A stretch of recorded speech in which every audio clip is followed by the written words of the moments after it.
ఓం గం గణపతియే నమః. స్వర్ణలక్ష్మి నమస్తే అస్తు. పరబ్రహ్మ స్వరూపిణి రాజ్యం దేహి ధనం దేహి సర్వకామాంచ దేహి మే. నమస్తే. తులారాశి వారికి 2026 సంవత్సరంలో ఫిబ్రవరి మాసం ఎలా ఉందో తెలుసుకుందాం. దానికి ముందుగా ప్రతి ఒక్కళ్ళకి గణపతి మంచి బుద్ధిని, ఇంటెలిజెన్స్ని ఇవ్వటంతో పాటుగా స్వర్ణలక్ష్మి అమ్మవారు మీ అందరికీ పరబ్రహ్మ తత్వాన్ని ఇవ్వాలని, తర్వాత వెంటనే మీ అందరికీ అత్యధికంగా రాజ్యాభిషేకం పవర్ మీకు రావాలని, ధనం విపరీతంగా రావాలని, ఇది కాకుండా మీరు కోరుకున్న ప్రతి కోరిక నెరవేరాలని చెప్పేసి ఆశిస్తూ ప్రార్థిస్తూ 2026 సంవత్సరంలో ఫిబ్రవరి మంత్లో ఎలా ఉందో మనం చూద్దాం. తులారాశి గమనించుకుంటే ఓవరాల్గా బాగున్న జ్యోతిష శాస్త్రంలో రిజల్ట్ బాగున్న రాశుల్లో ఈ తులారాశి ఒకటి. అయితే ఇలాంటి రాశిలో ఫిబ్రవరి మంత్ ఎలా ఉందో మనం చూద్దాం. దానికి ముందుగా ఈ రాశిలో ఉన్న నక్షత్రాలు, వాటిలో పాదాలు, ఏ గ్రహాలు ఎప్పుడెప్పుడు మారుతున్నాయో తెలుసుకొని ఆ తర్వాత మన రిజల్ట్ చూద్దాం. చిత్త 2, 3 పాదాలు, విశాఖ స్వాతి 1, 2, 3, 4 పాదాలు, విశాఖ 1, 2, 3 పాదాలు అంతే తులారాశిలో ఉంటారు. పేరు బలంకరం మనం చూసుకుంటే రా, రీ, రూ, రో, తాతి, తూతే అన్న లెటర్స్ కూడా ఇందులో ఉంటుంది. మన గ్రహాల మార్పు కనుక చూసుకుంటే 3వ తారీఖు బుధుడు, 6వ తారీఖున శుక్రుడు, 13వ తారీఖున సూర్యుడు, 23వ తారీఖున కుజుడు అంటే మంగళుడు మారుతూ ఉన్నారు. ఈ యొక్క మారిన గ్రహాల వలన ఎలా ఉండబోతుంది అంటే మన మహర్షులు ఏం చెప్తారంటే వీళ్ళకి లఘు గోచారం, సూక్ష్మ గోచారం అన్న ఒక కాన్సెప్ట్ ద్వారా సింపుల్గా 3-4 వర్డ్స్లో ఎలా ఉందో మనం తెలుసుకోవచ్చు. మనోరుచం, రిపప్రియం, భార్య సోతాది కలహం, పుత్రలబ్ధిం అని చెప్తారు. అంటే కొంచెం వీళ్ళకి ఎక్కడన్నా కొన్ని విషయాల్లో మనసు విచారం కలిగే సంఘటనలు జరిగే అవకాశం ఎక్కువగా ఉంటుంది. రిపప్రియం, శత్రులతో కలిసి కూర్చొని మాట్లాడుకుంటే పైచై మీకు అవుతుంది, అనుకూలంగా ఉంటుంది. కోర్టు కేసులు కానీ, తగాదాలు కానివ్వండి, ఇంకొకటి కానీ. బుధుడు వల్ల భార్యాభర్తల మధ్య అనవసరమైన గొడవలు, మనస్పర్ధలు వచ్చే అవకాశం ఎక్కువ ఉంటుంది.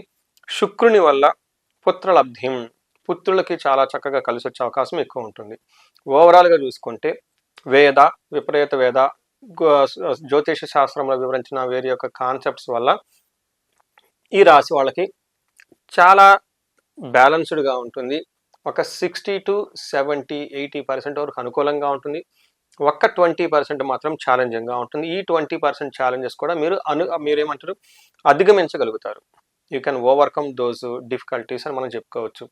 సూర్యుడు మీకు 5వ స్థానంలో ఉండటంతో జనరల్గా ఈ టైంలో ఏమవుతుందంటే దేహలాస్యం, మనస్తాపం, సుహృద్వేషం, ధనవ్యయం, బుద్ధి చాంచల్యం ఆప్నోతి, పంచమే రవి సంయుతే అని మనకు సంస్కృతంలో మహర్షులు చెప్తారు. దీని ప్రకారం ఏంటంటే 5వ స్థానంలో ఉండగా సోమర్తనం వస్తుంది, లేజీగా ఉంటారు, ఎడిక్షన్స్ ఎక్కువగా ఉంటాయి, ఓవర్గా సోషల్ మీడియా వాడటం, ఓవర్గా ఆన్లైన్ ట్రాన్సాక్షన్ చేయటం, కావాల్సిన దానికంటే ఎక్కువగా కావాలనుకొని ఎక్కువగా ఉంటుంది. ఈ క్రమంలో మీరు స్నేహితుల వల్ల ఇబ్బందులు పడిపోతారు, బుద్ధి బలం కోల్పోతారు, సంతానానికి కొంచెం గొడవలు వచ్చే అవకాశం ఎక్కువగా ఉంటుంది. బట్ ఓవరాల్గా గుర్తుపెట్టుకోండి, ధన ప్రవాహం బాగుంటుంది సూర్యుడి వల్ల. నెక్స్ట్ కుజుడు మీకు అగైన్ 4వ స్థానంలో ఉండి కొన్ని విషయాలు అనుకూలంగా, కొన్ని విషయాలు ఛాలెంజ్లు అయితే ఖచ్చితంగా తీసుకుని వస్తూ ఉంటారు. మనం గమనించుకుంటే కుజుని వల్ల 11వ స్థానంలో దృష్టి ఉండటంతో ఏమవుతుందంటే గెయిన్ ఆఫ్ మనీ, ధన ప్రవాహం అయితే వస్తుంది.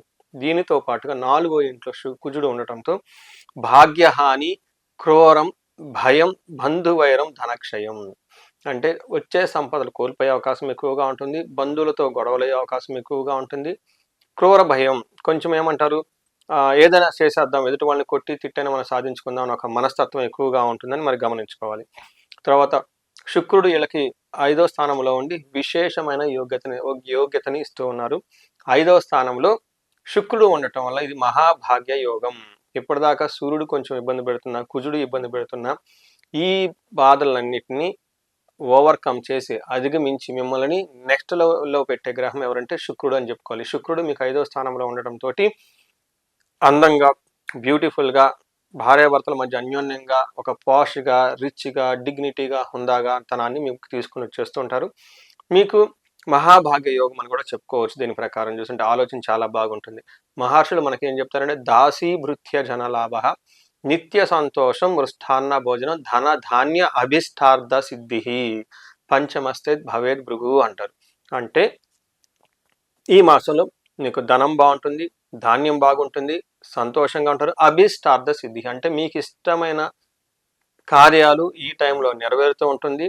వీటన్నిటికంటే ముఖ్యంగా దాసీభృత్య జనలాభ. ఎవరైనా మిడ్ లెవెల్ ఎగ్జిక్యూటివ్స్ ఉన్నా, సి లెవెల్ ఎగ్జిక్యూటివ్స్ ఉన్నా, మనకి ఎన్ఆర్ఎస్ ఎక్కడన్నా ఉన్నా కానీ మీ కింద పనిచేసే టీమ్ మిమ్మల్ని ఖచ్చితంగా ఫాలో అయ్యి మీకు అనుగుణంగా ప్రాజెక్ట్స్ డెలివరీ కానివ్వండి, టాస్క్లు చక్కగా చేసి పెడతారని గమనించుకోవచ్చు.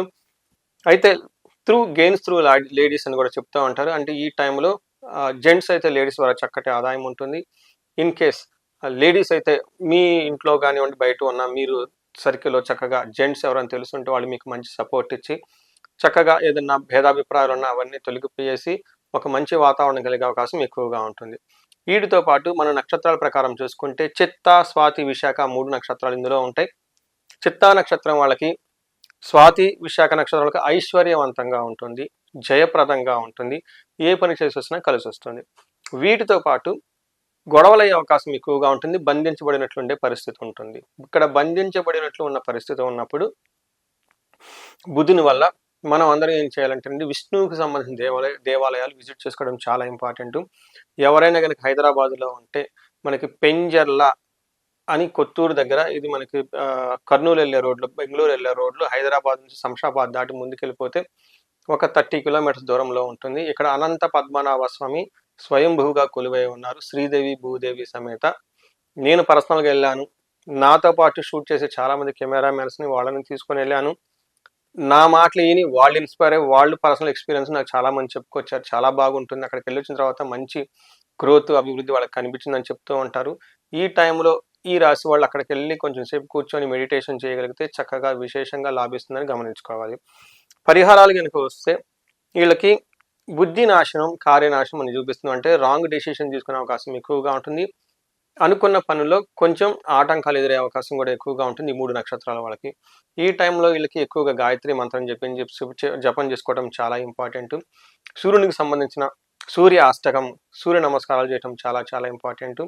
ఇంకా వేరే ఈ రాశి వాళ్ళకి సహజంగా బాగుండాలి కాబట్టి ఏదైనా ప్రాబ్లం ఫేస్ చేస్తూ ఉంటే స్వర్ణలక్ష్మి విశేష హోమం చేయించుకోవటం, ధన ప్రవాహానికి, భార్యాభర్తల మధ్య అన్యోన్యత, ఏదైనా కనుక గొడవలు వస్తూ లీగల్గా ప్రాబ్లమ్స్ ఉంటే వీళ్ళకి విశ్వావశు గంధర్వరాజ హోమం చేయించుకోవడంతో పాటు ఈ రాశి వాళ్ళకి చదువులో ఇంకా బాగా రాణించడానికి మేధా దక్షిణామూర్తి హోమం కానీ, హయగ్రీవ హోమం కానీ, నీలా సరస్వతి దేవక అమ్మవారి యొక్క వాళ్ళకి జపాలు, తర్పణ, హోమ దానాలతో పాటు విశేష హోమాలు చేయించుకుంటే అద్భుతంగా అకాడమిక్స్లో రాణించి ర్యాంకులు వచ్చే అవకాశం ఎక్కువగా ఉంటుంది. వాటికంటే ముందు కూడాను మీ యొక్క జాతకం చూపించుకోవడం చాలా ఇంపార్టెంట్. జాతకంలో లగ్నాన్ని బట్టి ఏ యొక్క దేవతని ఉపాసన చేస్తే, పూజ చేస్తే అకాడమిక్స్లో రాణిస్తారో తెలుసుకోవాలి. చాలా మందికి తెలవదు. జాతకాన్ని బట్టి కూడా తెలుసుకోవచ్చు. అది మేధా దక్షిణామూర్తి స్వామిన, లేదంటే హయగ్రీవ స్వామిన, లేదంటే నీలా సరస్వతి అమ్మవారిని పూజ చేస్తే బాగా కలిసి వస్తుంది. వాళ్ళ జాతకంలో తెలుసుకోవచ్చు. తెలుసుకొని ఆ పర్టికులర్ దేవుణ్ణి కనుక మనకు సంపాదించిన జపాలు, హోమాలు, పాశుపత అభిషేకాలు చేయించుకుంటే చక్కగా రిజల్ట్ వచ్చేసి అనుకున్న ర్యాంకులు, అనుకున్న కాలేజీలో సీట్లు వచ్చే అవకాశం ఎక్కువగా ఉంటుంది. ఈ రాశి వాళ్ళందరికీ అష్టైశ్వర్యాలు కలగాలని, భోగభాగ్యాలు కలగాలని, అందరూ సంతోషంగా ఉండాలి, సంతోషంగా ఉండాలని చెప్పేసి నేను కోరుకుంటున్నాను. నమస్తే.